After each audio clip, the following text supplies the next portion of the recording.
Lihat ini dalam konteks perjanjian baru. Bagaimana contoh melihat konteks ini dalam perjanjian baru ini? Seperti ini, baca ya. Berbahagialah orang yang tidak berjalan menurut nasihat orang fasik. Lihat, orang fasik ini saudara bukan orang fasik, amin. Ya, saudara orang percaya anak Tuhan.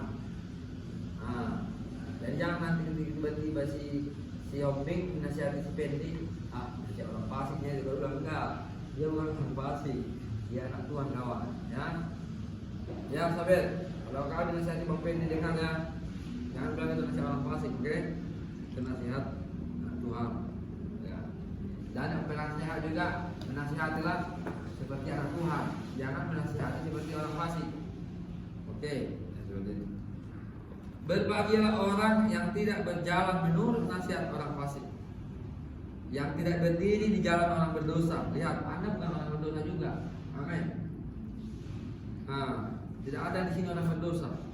Haleluya, sahabat. Mohon, kalian bukan orang berdosa, amin. Jadi bersikaplah sebagai bukan orang berdosa. Ya. Jadi nggak ada orang berdosa di sini. Berperilaku dosa bisa nggak? Bisa. Coba agak susah kali kita ngerti ini. Perlu kalian mengerti ini. Sama dengan ini. Saya laki-lakinya saya. Tapi bisa saya berperilaku perempuan? Bisa. Ngomel-ngomel, baru berlipstik paling tidaknya saya. Bisa nggak? Bisa lah. Tapi saya tetap laki-laki. Laki-laki yang nggak jelas. Laki-laki yang nggak mengerti identitas. Amin. Sama misalnya siapa yang di Sipolodai ini sekarang bergaya laki-laki. Gimana gaya laki-laki kalau laki-laki? Dia berdasi di sini, dia apa ya? Tempelnya kumisnya, dan pokoknya dia bergaya laki-laki. Bisa nggak? Bisa. Tapi dia nggak pernah bakal jadi laki-laki. Dia tak perempuan. Seperti ininya ini. Kita sudah ditebus Yesus di kayu salib 2 tahun yang lalu. Kita adalah orang benar. Amin. Yakin itu. Kalau nggak yakin, repot kalian. Sama dengan Hyung yang nggak yakin dia laki-laki, repot juga nanti kehidupan dia. Ada aneh-anehnya dia nanti. Kalau nggak yakin dia betul laki-laki. Kenapa banyak orang Kristen aneh-aneh tak jelas? Sebenarnya kan dia nggak yakin aja dia anak Tuhan. Nggak yakin dia orang benar. Kenapa? Karena ada pengetahuan. Kita kan nggak benar, bukan orang benar. Karena berperilaku orang benar. Enggak. Justru ketika kita nyadari apa yang kamu percayai, itulah yang akan kamu lakukan. Kalau kamu percaya orang kudus, maka perbuatanmu adalah kudus. Tapi kalau kamu percaya kekudusanmu terlihat dari perbuatanmu, lama-lama kamu nggak hanya ada juga kalau hanya orang kudus. Makanya di gereja kita, di pelayanan kita ini, kita ajari orang minta ampun dosa kepada Tuhan. Kenapa? Mana Tuhan bilang, kalau saya berdoa hari ini, Tuhan, saya hari ini ya, kecuali belum saya percaya Yesus. Kalau saya belum percaya Yesus, saya perlu pengakuan dosa.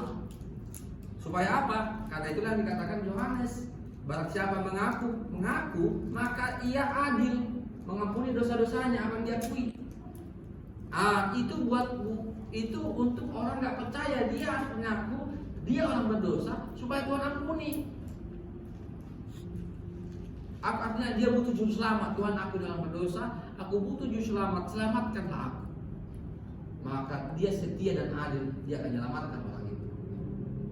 Tapi kalau sudah diselamatkan, jangan lagi minta diselamatkan. Salah kami diselamatkan? Nggak salah juga sih. Tapi nggak kurang tepat, nggak di situ lagi mainnya, kira-kira gitu.